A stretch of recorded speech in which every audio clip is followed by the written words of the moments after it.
Welcome to the Campfire, and today we're analyzing District 9 5A Division 2. The teams in this district include Iowa Colony, Baytown Lee, Fort Bend Marshall, Randle, Lamar Consolidated, Rosenberg Terry, Santa Fe, and Texas City.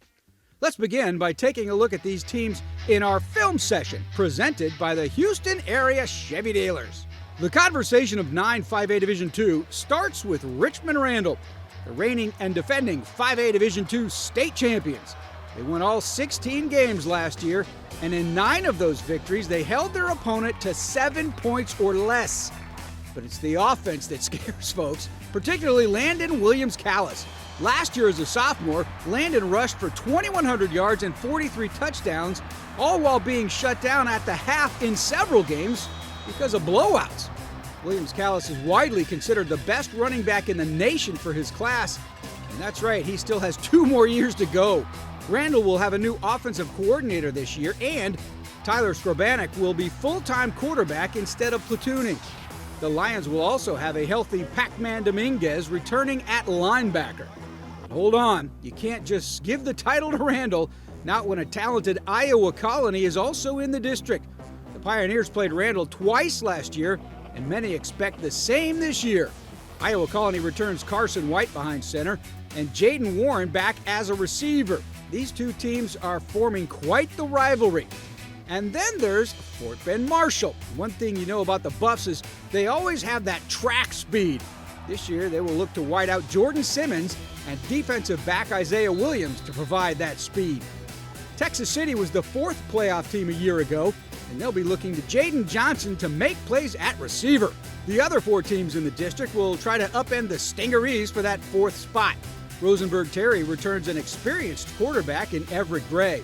Baytown Lee has Elijah Brown as a wideout, and Santa Fe will look good defensively with Jackson Smith at safety. Lamar Consolidated will look to improve on a 1-win season.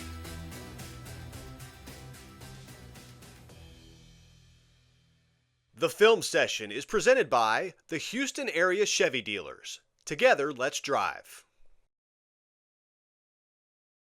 Players on the Rise is brought to you by Parker University. Would you like to help a veteran? Log on to parkerperformanceinstitute.com to learn more about the Invicta Project. The Campfire is brought to you by DQ for treats and eats before and after the game. For an even deeper look at 9 5A Division 2, here's producer Ward Fasold and Matt Stepp from Dave Campbell's Texas High School Football with the District Breakdown. All right, District Breakdown time, and we are in 9 5A Division 2, our last Houston area Division 2 district, and it's a doozy. There's 3 teams in here that always bring the crazy athletes, and we have a team going for a repeat in Richmond Randle, who is stocked. I think Landon Williams-Callis has about 6 more years. I believe he was only a 6th grader last year. You'll have to brush up on that. I can't really remember. The man is young and talented and does things. But I want to start. We'll talk about them, but I also want to talk about Iowa Colony. Can they knock Richmond Randle off in the regular season? And how far do you think they can go in the playoffs? Right now, if you're asking me today, we're in April, so we still got a lot of time before the season. But if you're asking me today, I think Iowa Colony and Randle are again the 2 best teams in 5A Division 2 Region 3, and I think we could see in all 9 5A Division 2 regional final, much like we saw last year when Randle knocked off Iowa Colony in a great overtime matchup. So I think these 2 teams are loaded. This Iowa Colony team is fun to watch. Wide receiver Jayden Warren. I love their quarterback Carson White. He's just an operator of that offense, and so Iowa Colony's got the personnel to not only hang with but beat Randle. And Randle's got some questions. They do have Landon Williams-Callis back. They're going to get Pac-Man Dominguez at the linebacker back, who was ineligible last year. So that's going to help. But they do lose Chase Sims. They lose a lot of guys in the secondary. So Randle's got some holes to fill. Tyler Skrabanek is going to take over at quarterback full-time. He kind of split time last year with Keelan Sweeney. And I think the biggest thing for Randle is what are they going to look like on offense? Both of their offensive coordinators have left and gotten head coaching jobs. So it's going to be interesting to see how Randle adjusts and fits Tyler Skrabanek's skill set at quarterback while still getting Landon Williams-Callis the ball. All right, we'll do it next week. Step, thanks again for joining me, man. We'll post the entire breakdown segment this Wednesday on our social media pages. Now let's take a look at some game changers in our Players on the Rise, presented by Parker University. Jayden J-Boogie Warren of Iowa Colony is a touchdown waiting to happen at wide receiver. The Pioneer wideout only had 26 catches, but he turned 14 of them into house calls. Jayden averages 24 yards a catch, so we know he's explosive. He's no longer a secret weapon on this team, so expect his targets to skyrocket as a senior. J-Boogie has offers from Houston, SMU, and Arizona State, among others. At 6'6", Fort Bend Marshall's Caden Johnson is the ideal size for a top-notch gunslinger. That's exactly what Johnson is. Last year, he threw for 2,100 yards and 26 touchdowns, while rushing for 571 yards and 6 more scores.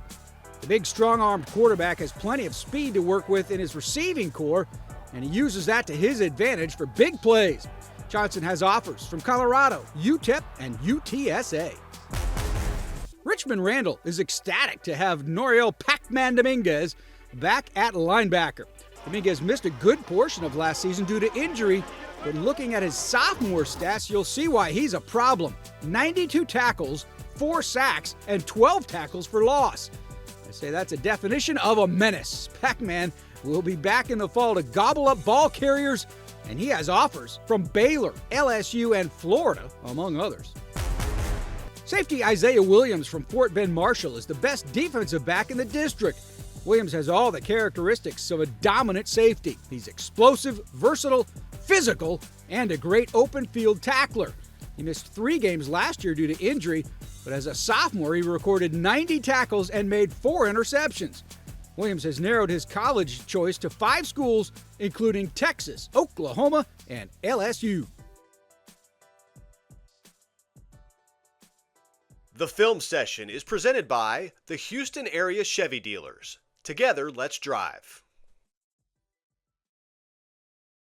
Our Ward for Sold caught up to Iowa Colony head coach Ray Garza to talk about his Pioneers in our Media Day segment.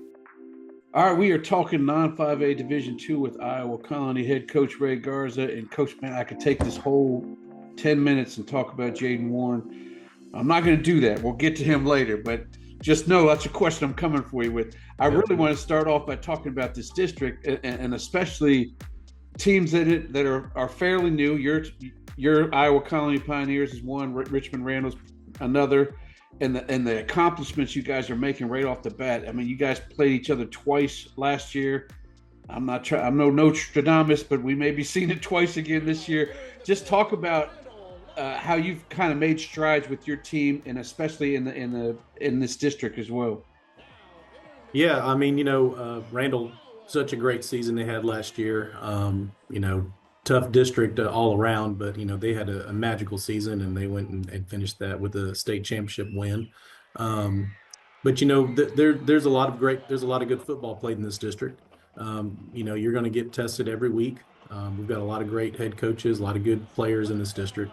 I think that our time, obviously, these kids opened up this school freshman, sophomore in 22, and they went straight to playing varsity football in our 4A district. So, the kids have been seasoned. This was our first senior class this past season.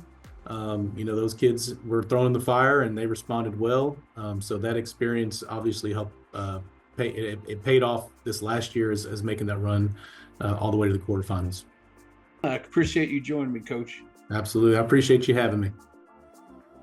You can catch the entire interview Friday on our social media channels. Hey, that'll do it for this week's Campfire. Next week, we're headed up a division to 9-5A Division 1. Until then, have a great week, everybody.